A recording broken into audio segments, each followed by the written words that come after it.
Hey everybody, welcome back to my channel. So today we are in for round 3 of my tier ranking of all the stuff I did in 2021, read, watched, saw in 2021. If you hear from the other two, then you know I've already done my books I read in 2021 and the movies I've seen. So I will link those probably up in the cards up top. And this one is all the television shows that I binged, honestly, in 2021. Now, these aren't all 2021 like shows that were released for the first time in 2021. Some of them were, some of them had a new season in 2021. Some of them I watched for the first time ever in 2020, and they were shows that came out years ago, and I finally got around to watching them. And these are shows I watched in their entirety. So we have some interesting ones on here, some popular ones that everybody's been watching, but it took me a little bit longer to hop on the hype train. I'm one of those people that the hype kind of deters me a little bit when something is brand new. It usually takes me a few months to really get into it. But I do enjoy them. I just am late to the train like every time. So I actually have to reorder these because I realized that they're not in the order I originally put them in with our tiers. So the first tier, the top tier, is Repeat Offender. This is a show that I will watch, probably add it to my rewatch rotation, and will watch it either every year or every other year because I loved it that much and can't get enough for it. A lot of times I don't, even when the new season comes out, I don't always prepare for it. Some shows I will if they're really that great. Some of these, as you can see, are completed series, and I will most likely watch them again at some point. The next ranking down is binge worthy. So this isn't necessarily one that I will maybe not put in. It might go in my rotation, it may not, but it's a show that I watched back to back to back episodes, and I didn't really break. Actually, most of these I probably didn't break up because once I was in them, I was in them. But this is one that I recommend. It's really good. It's definitely a bingeable TV show, and all of the like there's a whole season out, or you don't have to. Most of these, I think a majority of these, the entire season or the series is out, and it all comes out at once, so you don't have to wait each week for a new episode, which is great. Yay for streaming. The third tier down is fine, nothing special. It was good. I enjoyed it. I'll probably keep up with the following seasons, but it's probably not going to be one, like I said, with the ones above it, where I sometimes watch the series before the new season comes out. I probably won't watch the previous season to get ready for the new season, and it might not be one that I completely binge. I might watch a few episodes in between of watching something else. The next tier is needs more something. This didn't hit for me. And then of course the last tier is forgettable or regrettable. So this is a show that I don't remember or don't remember a lot about. And I don't necessarily regret watching it, but like I regret spending the time. I wasted a lot of time with it. List here is kind of so toward the end of the list is more accurate of the order which I watched things. I couldn't remember a lot of the beginning of the year and when I watched what I watched when. But the first series I watched in its entirety at the beginning of the year was Kim's Convenience. I loved this so much that I started watching it a second time. So you can clearly see that this show is top tier. It is out of Canada. That's not a country. It's out of Canada from the CBC channel. And if y'all know me, I know it's not on this list, but my favorite show of all time is Heartland. I have mentioned it in previous videos, like way back. But I adore that show, and it's the same network that does Kim's Convenience. And this is a fantastic show about, I think they're Korean. I think Korean Canadian. Is it Korean Canadian? I don't want to be wrong. Let me double check. Yes, Korean Canadian family who run a little convenience store. So, and I mentioned this if you watched my movies that I watched in 2021, Shang-Chi, Simu Liu is the guy from Kim's Convenience that goes on to become a huge Marvel star. So it's really exciting because if you watched that and you want to see him like in his early show, I highly recommend Kim's Convenience. It's super fun. It's really funny. So good. Bingeable and a repeat offender. I will absolutely watch this over and over and over again. It's so fun. So next we have the long-awaited Shadow and Bone series. This was the holy grail of the year, for the beginning of the year, I should say. It was the holy grail of the beginning of the year because I have been loving this series, and I am even more excited for season 2. We finally got the casting announcements for my favorite Nikolai Lantsov. We're getting him in season 2, and I cannot fangirl enough about it. I'm so excited. And I really love this adaptation. Now, I'm probably in the minority here where I enjoyed the Shadow and Bone trilogy more than I enjoyed the Six of Crows duology. A lot of people don't realize that they go to Six of Crows first and they love, love, love Six of Crows and don't realize that it's the spinoff pretty much from Shadow and Bone. And they go back to read Shadow and Bone and they're like not impressed by it. And I'm like, no, you have to start with Shadow and Bone. Specifically because we meet Nikolai in book 2, Siege and Storm, and if you're aware of him and his character, when you read Crooked Kingdom, there is a little bit of a cameo appearance. He's name dropped, but he's name dropped by his privateer name. And if you don't know who that is, you're missing it. And let me tell you, I was squealing like a fangirl when he showed up at the end of Crooked Kingdom. So excited. So I tell people that all the time, you don't have to, but I highly, highly recommend you read Shadow and Bone first, then read Six of Crows duology, and then go to King of Scars and Rule of Wolves, which I haven't finished reading yet, but don't shame me. No. Anyway, Shadow and Bone season 1, this is the one where they combined the two different series. They weaved the Six of Crows characters in with the first book of Shadow and Bone, and I think they did it really, really well. The casting was phenomenal. I was first a Darkling fan in like the first book, and then I fell in love with Nikolai in the second book, and it was done from there. And I also was a big Alina and Mal shipper through the whole thing. So sorry, Darklina fans. I like the Darkling as a character. I don't like him for Alina. We want to put it that way. But in the show, Ben Barnes as the Darkling, yes, absolutely 100% approve of that casting choice. And the casting in general is fantastic. I will watch this over and over and over again, and I cannot wait for season 2. Next we have Superstore, and I work retail, so this was kind of like one of those shows that I've been wanting to watch, but I kind of stayed away from it because like I work retail, I don't need to watch about retail. Just like we're living through COVID, we don't want to watch medical dramas depicting COVID. Like, why? But I have to say, so much of the show is relatable that it's like, it's funny. It is. Especially with Amy, who wears a different name tag every day, because I'm one of those people who doesn't wear my name tag at work because I don't like strangers, calling me by my name. Like, I don't know you. You don't need to yell my name across the store to get my attention. Thank you. Sorry. But I love this. It was super funny. There was a lot of like one-liners that I don't remember anymore, but it was fun. It was great. Would I watch this again all the way through, like repeat every year? I don't know. I have to be in like a specific mood for it, but it's definitely a binge-worthy show, and they're short, like 20-minute episodes. Same with Kim's Convenience, so you can get through it really quickly, and it's a fun show. It's fun. Okay, next we have Turn, Washington Spies, which is the exception to the rest of these, where I've seen this before. I've watched this about twice before. So can you guess where this is going on this kid?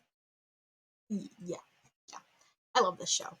It's only 4 seasons, which is very upsetting. And what's even more upsetting to me is they did not release the 4th season on DVD, which I think is shameful. Like it is, because when I love shows like as much as I do, and you can still buy the DVDs, I will buy the box sets. I will. And I will watch all the extras and the behind the scenes and everything I can find about them. But yeah, I am obsessed with this show. It's so good. It's about the culper spiring, the American Revolution. So we get Benjamin Talmadge, who is like one of my all-time favorite historical figures next to George Washington. I love their relationship. It's so good. I have such a fun time watching this show, and I watch it probably once a year, sometimes twice. I think I watched it. It was toward the beginning of summer of last year. I watched it, and I sometimes watch it again in the fall. It's one of those shows that if I don't know what I want to watch, I'll put it on and just watch it again. So, I love this show, and Ben Talmadge, Seth Numrich in this is amazing. And I know he's a Broadway theater actor, but I wish he would do more like on screen stuff. He's phenomenal as Benjamin. Next, we have Downton Abbey. So this one, I have to kind of blame my mom for this one because she loved this show. I bought the entire box set for her for Christmas one year. So yes, I do have it. And the first movie was released and she wanted to go see it. So I took her to go see it. I had never seen the show. I didn't know who any of these characters were. I had no idea what was going on. And I enjoyed the movie. But the movie came out like a year or two ago, a couple years ago, and I had just watched the show this year. So what happened was I was finished watching Turn.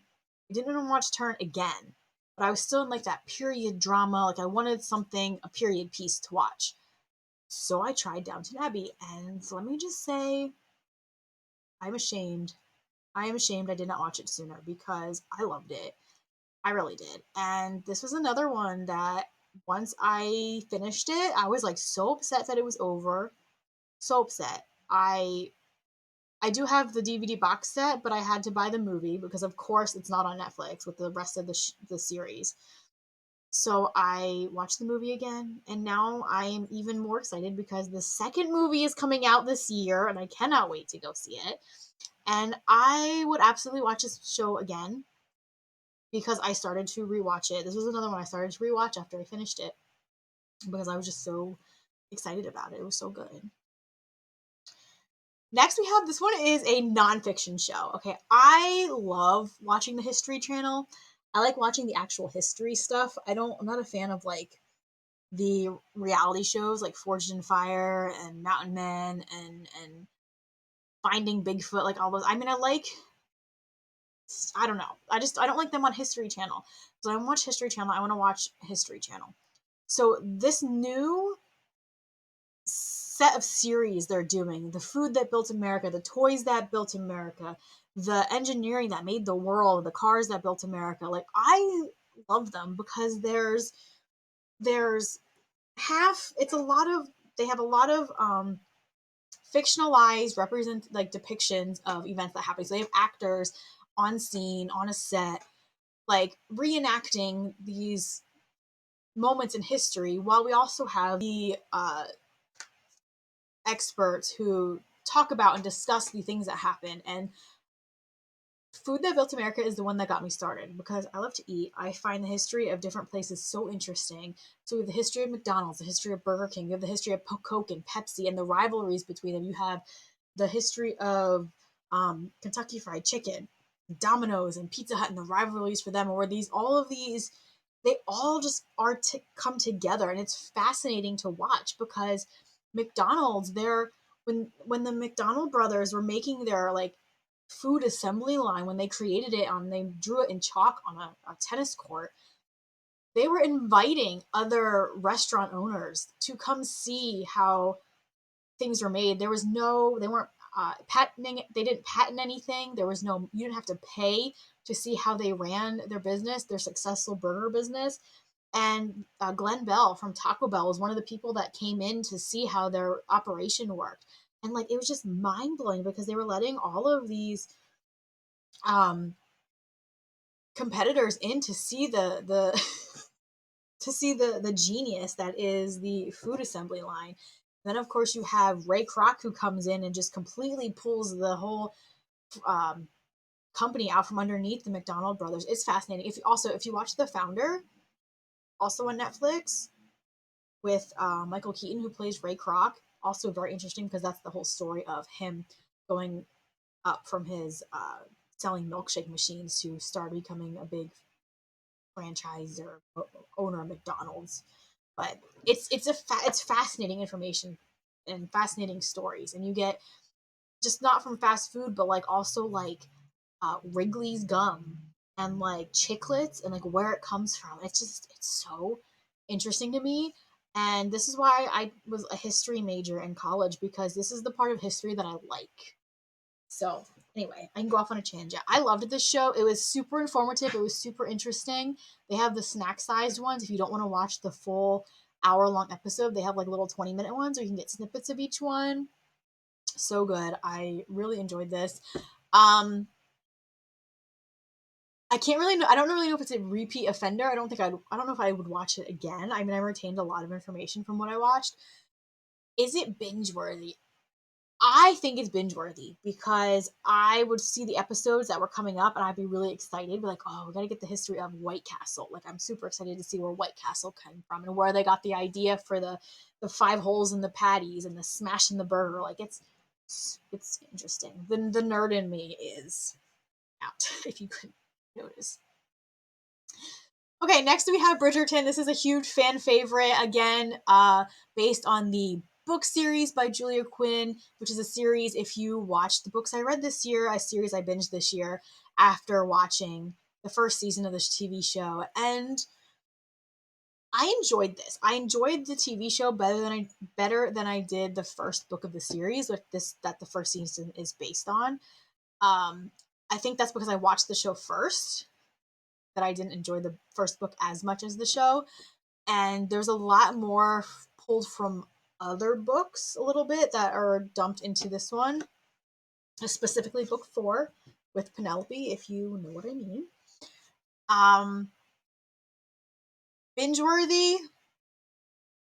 Yes. Would I repeat and watch it over again? Probably not. I'm probably going to be the minority here when I say this. I don't think it's something I would add and watch over and over again each year. It's definitely something like Superstore would have to be in the mood for it to watch it, but I would definitely binge it. Queen's Gambit. This was another one that was a hugely popular show that I came late to. And I was surprised. You wouldn't think a show about someone playing chess would be really all that interesting, but oh my god, was it. It was a limited series. I think there was like 6 or 7 episodes. It was so good though. It was so interesting. And I know basics of chess. Like I can play chess, but I know like the basic moves of things, but not to like the level that they play. But it was enough for me that I was able to kind of understand terminology and understand a lot of the actual chess playing part of it. But oh my god, this was so good. This is definitely binge worthy. Absolutely. Um, I think there's a pattern here. I don't know. I don't know how many of these are going to be down in here. Um, Dairy Girls. So this is a little show out of Northern Ireland, I believe, set in the 1990s. During the whole Northern Ireland uprising thing. Um, this group of friends that are like living through it, and oh my god, there's only 2 seasons. I know they're filming the 3rd one, or I don't know where there's the 3rd season coming out. That's the last season, and oh my god, I wish there was more. It was super fun. The girl from, I can't remember her name right now off the top of my head, I'm sorry, but Penelope from Bridgerton is in Dairy Girls. I think that was her series before she got on Bridgerton. um I love this. It's binge worthy. I don't know if it would be something I would repeatedly watch again. I have to be in the mood for it, like with the others. But it was super fun. I don't. The episodes aren't long either. I don't think. I think there's like 30-minute episodes, so you can binge it super fast. And it's when you get to the like again, it's a short. They're short seasons, so you get to the end and you're like, that's it. There's no more. What's going on? So it's a fun show. I highly recommend it. Next we have The Great. This is the Hulu show about Catherine the Great, with Elle Fanning and Nicholas Hoult. So this one, I binged season 1. I had such a fun time with season 1. Then season 2 came out this year, and I watched like a couple episodes of it, and just kind of it wasn't hitting the same for me as it did with the first season. I don't know why. It was fine. I mean, I don't know. I don't know what it was about season 2 that just maybe I fell out of the mood for it. I don't know. I'm not sure what happened, but season 1 was really good. And then it got to season 2 and I was just like, something got lost. I don't know. It might have been just been me and, like I said, falling out of the mood of wanting to watch it. But I don't know. I'll try it. I think I canceled Hulu, but I canceled it after I had already renewed for the month. So I still have it now until the end of February. So I may go back and try to watch the rest of season 2. I also want to watch Pam and Tommy, I think is on Hulu. And what's that other one? I just left my head. The other show with Selena Gomez and Martin Short and Steve Martin. Something Murders in the Room, Only Murders in the Room, or something like that. I think that's on Hulu too, so I do want to watch that. So you'll probably see that on next year's list. But next on this list is Call the Midwife. Oh my god, this was another pleasant surprise. So I was still kind of on that period piece kick where I just wanted things set in history. And this was one that I kept popping up on my recommended for me. And I was just like, for a while, I just kept passing over it. And then finally, I was like, suddenly it became the right time for me to watch it. And I watched it and completely binged it. It was so good. It's about and midwife. It's based on real people, midwives from 1950s, the East End of 1950s London. So it's super fascinating. And repeat offender. I mean, I have to say that I did, after I finished this, started over again to rewatch it because I was so upset that it was finished. The thing about this show is it's filmed in England. It's an English show. And I know there's like it's not completely done. So I'm still waiting for new seasons to be added to Netflix, but like it takes so long sometimes for them to be added. Because I think it's PBS, it's a PBS show or something. And I don't have PBS. I think also it's like Downton Abbey was. Downton Abbey was that masterpiece classic PBS. I think that Call the Midwife is the same, but I know Call the Midwife is still has new seasons. I don't know remember what season they're on. Is it 10? Okay, so there's going to be 11 seasons. Well, I should say it's been renewed for 11 seasons. Like they have, I think they just finished airing season. So I think I watched. Did I watch 9 seasons? Yes, I did watch 9 seasons because I remember the first episode. So, and I remember they had the specials mixed up on Netflix. So I watched 9 seasons. I'm waiting to watch season 10, and I know they're doing a season 11, and I don't know where it is after that because eventually I was reading that the nuns that ran the midwifery were only in London, the East End of London, until like the 70s or the late 60s. So like eventually they leave.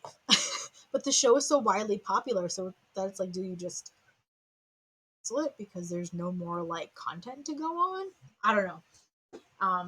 But anyway, the show is really, really good. I really enjoyed it. It was like Downton Abbey, where I was like kind of like sticking my nose up at it at first, and then I finally watched it and was like humbled by what I watched. Would I put this on my yearly rewatch? I don't know because there's a lot of seasons. But they're short seasons. They're only 8 episodes a piece, plus the holiday specials. Maybe. It's still, I watched it for the first time, so I don't know. I mean, I also watched Downton Abbey for the first time, but it's definitely binge worthy for sure.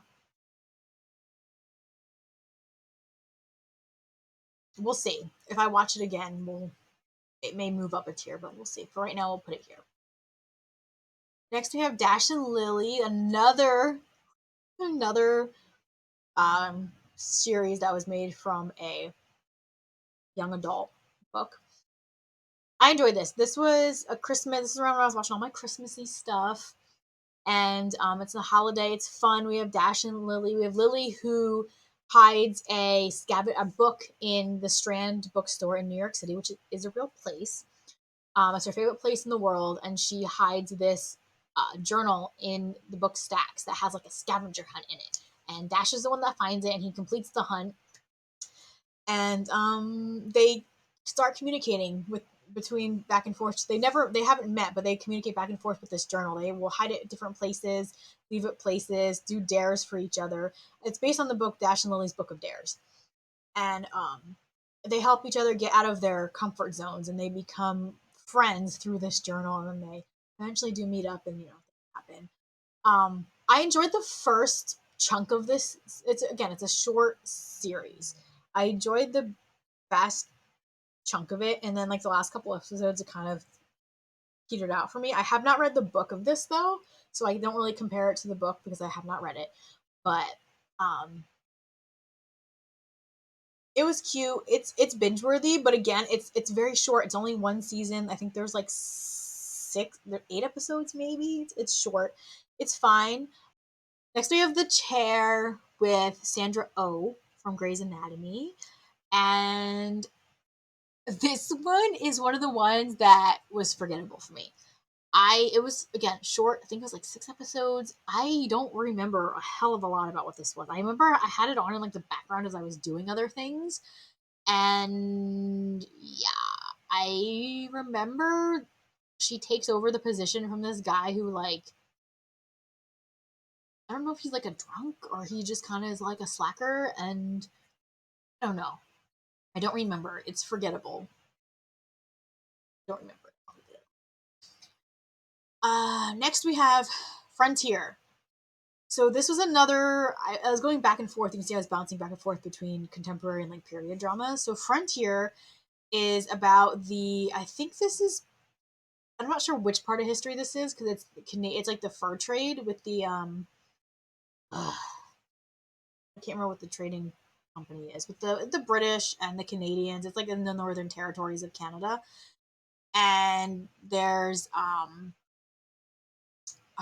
the whole conflict between the British, their national fur trade, and then the indigenous peoples of Canada and their trades, and things happen, and it's Jason Momoa. Like, what could go wrong? So the first season of this was really good.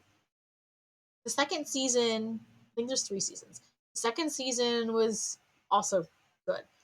The third season, my interest started to peter out, and then there was things that happened in the third season that I was like, okay, this is like really graphic. And like I'm not a queasy person. Like I can watch things and not get affected by them, certain things. But there was a scene in season 3 with Katie McGrath's character, and if you all seen this movie, seen this show, you know what I'm talking about. And there was just a lot of noises that are stomach churning and a lot of like no, no, no. Things just happen in this show in season 3 that I was not comfortable with. I did like we have Alan Hocko in this from Republic of Doyle. If you guys have seen that, so another show out of Canada, out of Newfoundland. But he's like unrecognizable in his role in this show. He's got like a mustache and like long hair and glasses, which is completely different from his character in Republic of Doyle. That's besides the point. Anyway, so Frontier started out really strong for me, and then it started to peter out. So, and I think with the season, it wasn't a show that I was sitting there like actively watching. It was on, and I was doing other things, but I would stop and like watch it. Like it would distract me. Um, it needs more. It needs season 3. I don't know. It needed more or maybe less. Season 3 needed less of something.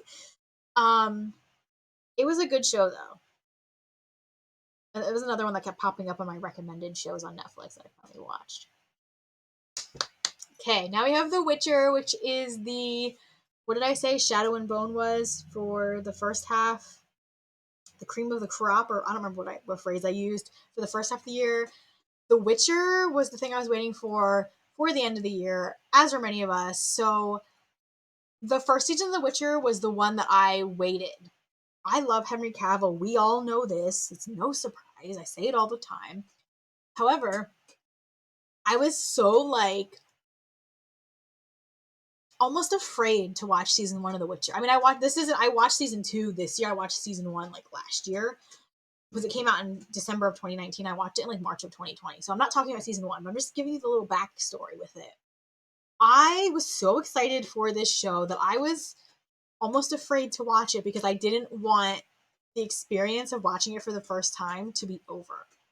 I mean, you guys know what I mean, right? All right, we'll try that again. As I was saying, I didn't want the experience of watching it for the first time to be over, and I'm sure you guys can relate to that feeling. However, after I got that initial watch over, I honestly will tell you I didn't watch it again. I have not watched the first season again since it came out. Don't think. I don't not that I remember. But let me tell you, when season 2 came out, I got home from work. I literally watched the entire season in one day. So I would say this is absolutely binge worthy.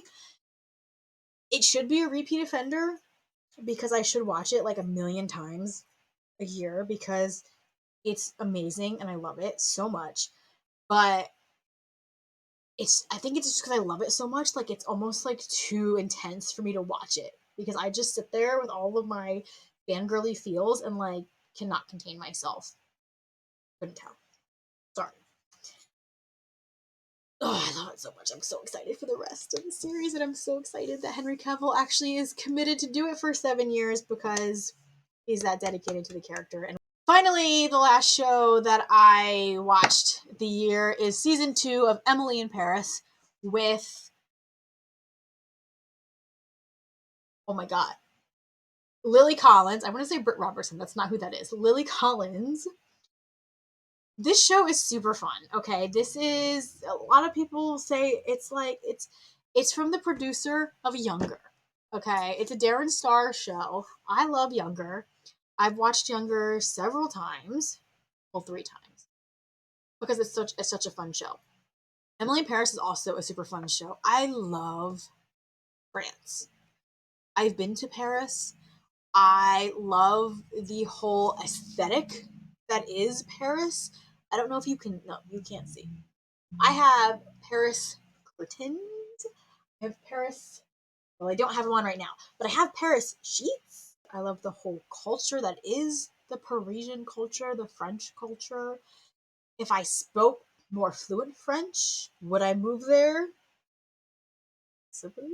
I don't, however, speak that fluent of French, so I'd be another stupid American.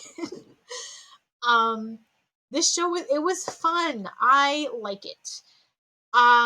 Is it a repeat offender? I have not watched it since. So I watched the first season last year, and it took me a couple days to watch the second season. They're short 20-minute episodes. I was watching them kind of sporadically as I was doing things. But I was really excited to see that the new season was coming out. I would definitely be watching it every year. I think it's going to be fine. It's fun. I don't want to say it's nothing special. It's fine. It's one of those shows that it's almost unrealistic in a way because you have this young 20 something girl who works in social media marketing and goes to take over for her boss, who is Kate Walsh, who we also love, and just gets enveloped in this whole Parisian culture. And she has a fling with a Frenchman who's dating like a French model or something, or an actor. I forget what she is. I think she's a model. And like it's unrealistic. It is, but it's like every 20 something girl's fantasy pretty much being lived out with the fancy clothes and the hot French boyfriend. Then you got the British boyfriend that comes in season 2, and oh my god, can we please have more of him next year? Because he's hot. I forget what his name. Lucian Lavin something. I don't know. Can you tell I'm getting a little bit amped up about all these shows that I watch because I get so excited about them, especially when I know there's more seasons coming out. But yeah, that's it. That's my ranking, and I realize that I have a lot more like up here than I do down here. But I'm one of those people that I don't finish shows that I'm not into. If I don't like something, I'm just gonna stop watching it, and that's gonna be that. Um, oh, you know what show I didn't put on here? I just realized I forgot to put Grace and Frankie on here. I think that only the first half of the new season came out, right? Like there was 4 episodes of the new season, and they're releasing the rest of the season this year. Okay, maybe I'll have to come back to that one. But Grace and Frankie is another one. Super fun. I would definitely put that. I'd put that at repeat offender. I think I love Grace and Frankie. I do. I think I watched the first couple seasons like twice through. Anyway, so that's an honorable mention that I completely forgot about because it wasn't the whole season that was released. But that is my tier ranking. Let me know if you guys agree, disagree, if you would change anything around. What other shows you may have watched this year or binged? If you have recommendations for me, let me know. Back to chatting so you can see my face. I've been talking for way too long. My book one of this was like an hour, almost an hour long. This one's like 40 minutes. That's it for this video. I hope you guys enjoyed it. And you can look forward to actual more bookish content coming from me in the near future this year. And that's it for this video. I'll see you guys in my next one.